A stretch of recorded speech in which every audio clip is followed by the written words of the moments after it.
Disgust. Disgust is an innate expression of rejection. The expression evolved from vomit-like actions that were used to expel harmful foodstuffs. A perception that a substance is corruptive, toxic, or harmful creates disgust. An object or action is thought of as distasteful and treated as potentially corrosive to health. The lower jaw is pulled down, the lower lip is rolled outwards, and the tongue is moderately pushed out. The head arches back and pulls away from the offending substance.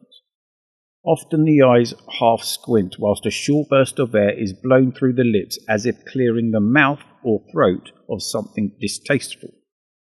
Instinctive gestures of pushing something away are common even when there's no physical item to be pushed away. These are the typical expressions of mild disgust. Extreme disgust can cause a person's mouth to motion as if vomiting only air with a gaping mouth and tongue pushed fully out, gagging. Over millions of years, disgust has developed from an innate rejection of food to include a psychological appreciation of behaviors. Disgust has evolved to incorporate behaviors that people find distasteful. When these offensive behaviors are perceived, they trigger the original facial expressions for expelling foodstuffs. The higher intellectual processes of assessing behaviors which are deemed unacceptable and then rejected are nested upon evolutionary older processes concerned with rejecting food. Both psychologically and neurologically, these processes are part of the same structures. The facial movements of disgust always come into play when people detect anything unusual in the appearance, odour, or nature of their food. This is the main indicator of the evolutionary root of the emotion. Darwin first described this over 150 years ago. Infants give the purest expressions of disgust when they taste something extremely sour or bitter. Their whole face is contracted to expel the substance. Eyes sometimes fully shut from muscle contraction as the mouth opens as wide as possible. The tongue is pushed out fully and held. Whilst holding this impossible pose, they try to blow air out of their gaping mouth to aid the expulsion. As the substance is expelled, their whole body shudders as if from an ice-cold breeze, which is presumably also to help the distasteful thing on its way. The expression of disgust in adults is the same, only moderated.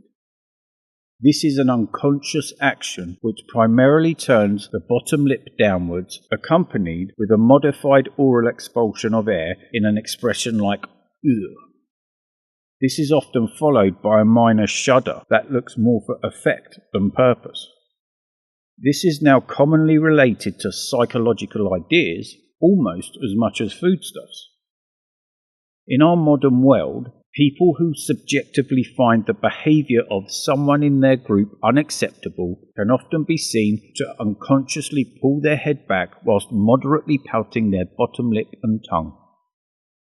Feces, poo, or excrement is a perfect example for inducing disgust. From an early stage in evolution, humans have developed an acute sense of repulsion to anyone else's and sometimes even their own. Through hundreds of thousands of years of avoiding feces, people feel instinctive disgust related to it. Whether it's feces on their trouser leg or feces on their face, they instinctively feel uncomfortable with it being there. It's definitely a detestable thing to think of as food. A simple thought of feces displays disgust's root. People can use the above idea of feces as a springboard analogy for any other form of disgust. If people perceive something to be potentially harmful to their health, they reject it. If people think behaviour will somehow affect them negatively, they can view the behaviour as disgusting. If people perform lots of degrading and shameful actions, they may be regarded as disgusting. Yet on this last point, To say that a person is disgusting is less accurate than to say thoughts or behaviours an individual expresses are disgusting.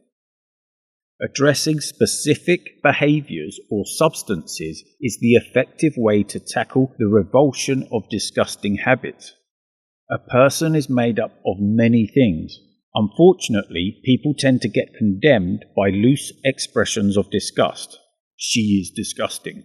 Rather than have a specific behaviour an individual exhibits addressed as disgusting.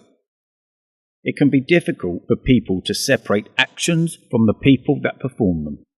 When people have not washed for months, have slept on the streets, and carry potentially infectious bacteria wherever they go, it's easy to think of them as disgusting. The only way people can be disgusting is by performing or not performing specific actions, though. People in such situations can begin to believe they are innately disgusting, that they cannot modify their disgustingness. These thoughts can rob people of motivation to change. People can actually believe that no matter what they do, they will always be disgusting. This is not true. To clarify how much of an unconscious role perception plays in the disgusting process, let us imagine you have an open wound on your leg covered with a plaster. The open wound is covered up and itching. It needs a scratch, and that means that the plaster needs to be removed. You want to know everything that's going on and look at the plaster closely as you remove it.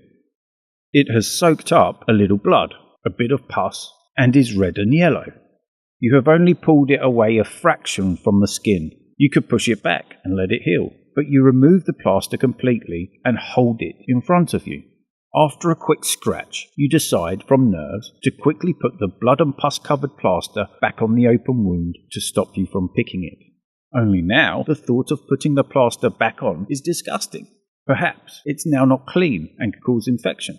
The thought of putting something unclean on an open wound is disgusting. The question is, when did the plaster become disgusting?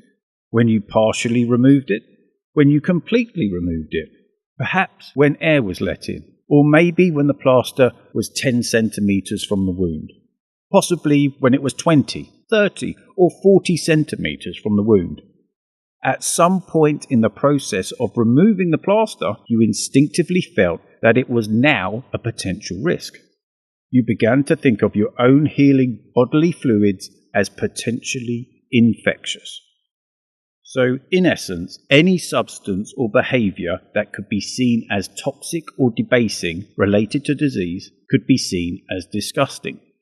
Just as disease can be passed from one person to another, so can psychological expressions or memes. Ideas can cause us to act in degrading ways. Disgust is a highly evolved emotion and extremely subjective in modern use. This is shown perfectly with the example of Darwin's encounter with a native in Tierra del Fuego, described in his book The Expression of the Emotions in Man and Animals. The naked native touched with his unwashed fingers some cold preserved meat which Darwin was going to eat. The native displayed utter disgust at its softness, whilst Darwin felt utter disgust at the naked native touching his food with unwashed hands. The encounter provides a horizon-like scope of the different things people can find disgusting, whilst not realizing they themselves seem disgusting too. Disgust is attributed to things in the outside world according to subjective views and social memes, like the texture of meat or a person fingering somebody else's food. Did the native not account for preservatives? Was Darwin concerned with bacteria? For more information, please look in the description below.